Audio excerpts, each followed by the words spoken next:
Hihilingin na ng kampo ni Delphine Lee na agad na makapagpatingin sa ospital ng real estate magnate. Tumaas daw kasi ang presyo nito. May ulat on the spot si Marisol Abduraman. Marisol. Maris, kung ikukumpara ang sitwasyon kahapon, mas mahigpit na ang seguridad na ipinapatupad dito sa headquarters ng NBI sa Pampanga, kung saan nga dinala si Delphine Lee.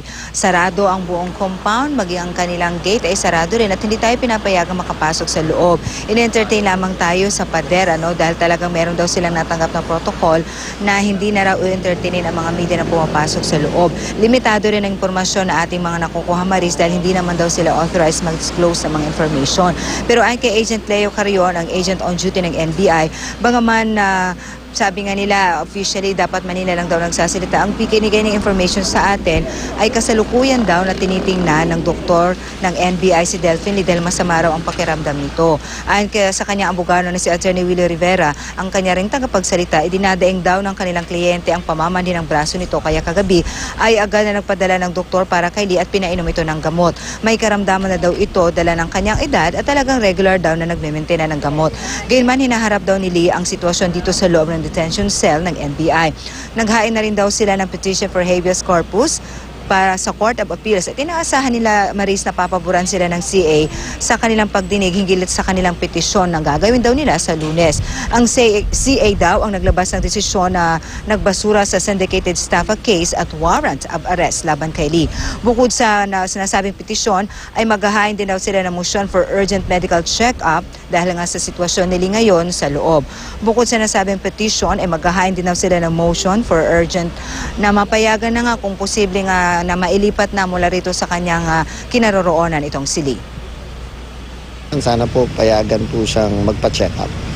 Because there was a physician yesterday saying delikado po yan. May mga dumalaw na raw dito kay Lee, after nga siyang madala dito kahapon pero hindi din i-disclose ng NBI kung sino-sino ang mga ito. Samantala, Maris, patuloy po tayo nakaantabay dito sa headquarters nga ng NBI sa Region 3 para sa mga posibleng mga biktima na gustong magreklamo rin laban nga dito kay Lee. Maris? Marisol, lumalabas ba na hindi pa sapat yung mga doktor dyan sa NBI o yung ipinadalang doktor para tignan yung kondisyon itong si Delphine Lee na ang sinasabi tumaas lamang yung presyon para humiling pa sila na ilipat pa sa ibang ospital?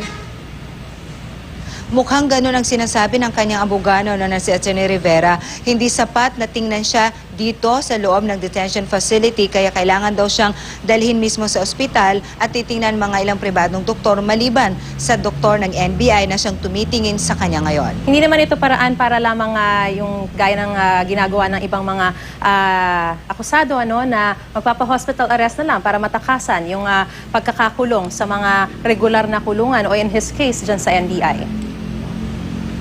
Of course, sinasabi ng kanilang kampo na hindi nila ito excuse dahil talaga raw na kinakailangan na ng urgent medical attention dahil considering na nga rin daw sa edad ni Lee. Pero kung ang mga biktima ang ating tatanungin, syempre, para sa kanila, isa na naman itong paraan para syempre mailipat mula dito sa kanyang kulungan sa NBI headquarters itong si Lee, Maris. Maraming salamat, Marisol Abduraman.